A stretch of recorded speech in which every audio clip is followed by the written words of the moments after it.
In this segment, we'll show you how to work with CabinetSense components, how to create them, modify them, and save them back to your library. Our closet system was designed on a two-tier strategy. We have bays,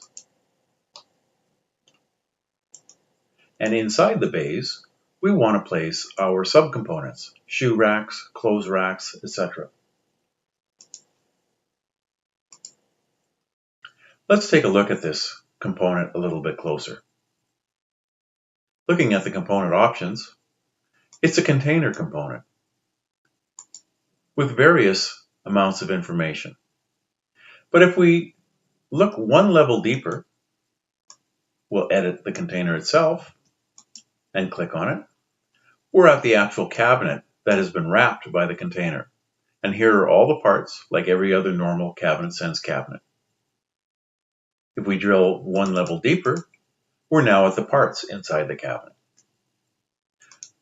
So let's just back up and let's create our own connected component.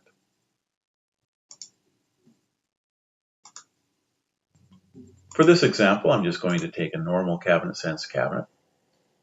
And our goal is that we want to be able to put it inside of our bay and make it kind of work like a closet component. Let's go to our parts. Let's get rid of the back. We don't want any ends. And let's do a full top. We'll also get rid of the toe kick height. So it's starting to resemble something like a closet component. All of the parts have machining specified.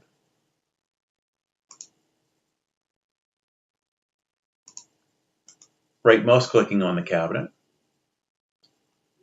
create a connector. That's that simple. Let's go back to our closet,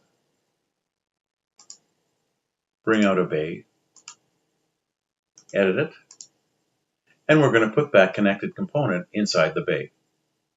Now, I didn't save this cabinet back to our library, but I can find it by simply looking in our models component. And here it is right here. It automatically resizes to the opening of the bay.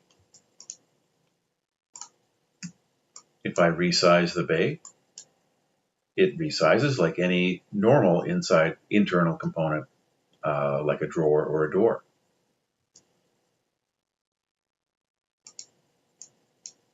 As I mentioned before, the parts had machining specified, and now if I go ahead and preview the machining, let's remove the color. There's our drawer slide holes. And turning on X-ray, there's our dowels for our bottom, top, and stretcher. So all of the machining from the connector component automatically transfers to the end panels inside the bay. So armed with that knowledge, let's go ahead and start working with a closet component. The easiest way to create your own closet component is to start with an existing one and modify it. So let's select a bay, and let's put in a component.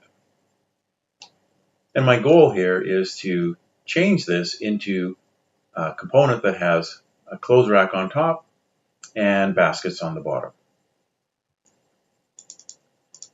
We'll drill down till we get to the parts, and we'll start removing. Just hitting my delete key. Whoops, this one is locked. I'll unlock it. Get rid of the drawer. Okay, so now we're at a spot where we can start constructing how we want this component to look. We'll take our fixed shelf and move it up. And of course, you'll place this shelf at the spot where your organization hangs your clothes from. We'll go into our design elements, pick up a closet rod. It automatically connects to the shelf that's closest. throw in some pants.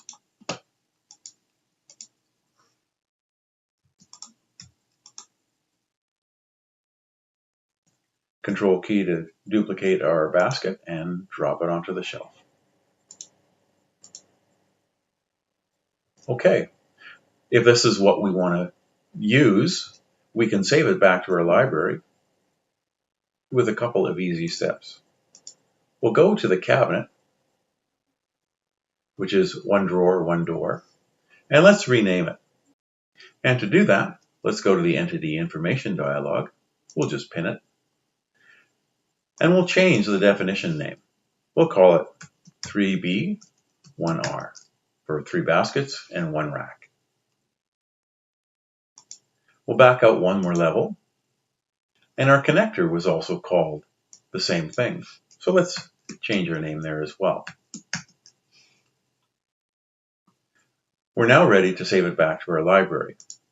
So now if I get out completely out of Edit and I click on the bay, we're at our closet 1, which is the bay component, and inside of it was the connector that we dropped inside of it.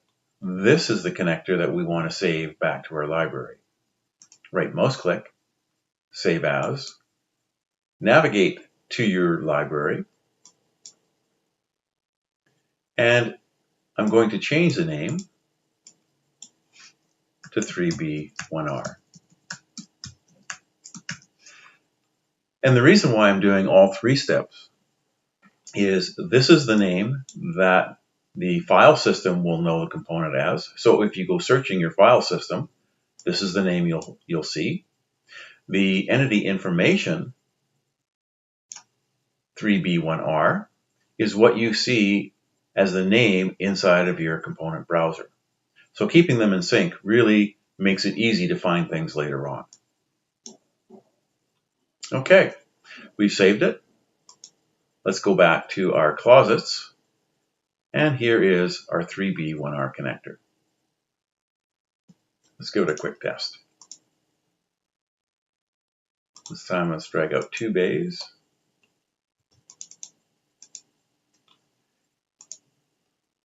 The component that we started with and the component that we ended with. And looking at the names, 3B1R, going back to the other one, is still 1 drawer, 1 door. And that's how simple it is to create your own connector. But there's more that you can do as well. Let's say that you want to create another part that goes inside of your cabinets. For example, let's say that your client wants to have some partitions on top of this clothes rack. Let's drill down. I'll keep double clicking until I get to the shelf. I now know I'm inside the cabinet, I'm at the shelf level, and I can add other components. So what I'm going to do, I'm going to go back to our internal parts of the CabinetSense library, and I'm just going to pick up a partition and throw it in. Looking over at the component options, let's just look at the drilling. So there's no machining specified for this partition. Let's use our Rayfix connectors for top and bottom. Let's give it a quick test.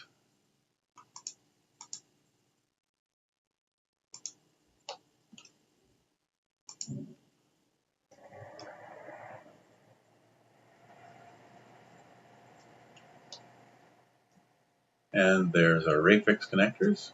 Turning on X-ray mode, there's our 5mm hole to join it to the top and bottom.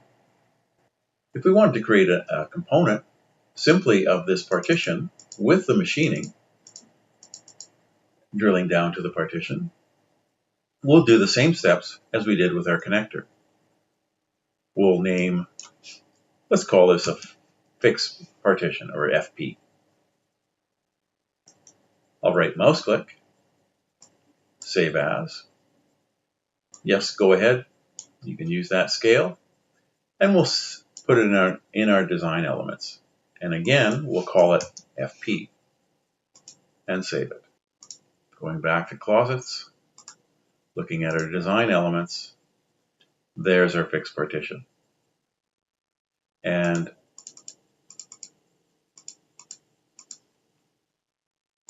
we can drag it in and use it, duplicate it, remachine it,